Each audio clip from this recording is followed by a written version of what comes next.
এবছরের মতো শীতকাল যেতে শুরু করেছে আর হালকা হালকা গরমও পড়ছে।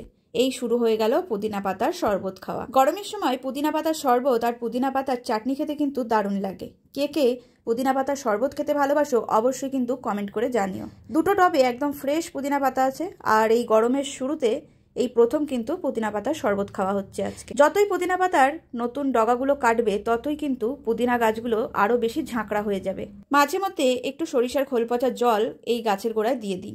আর এছাড়া পার ডে তো জল থাকেই, জল একটু বেশিই লাগে বলতে পারো।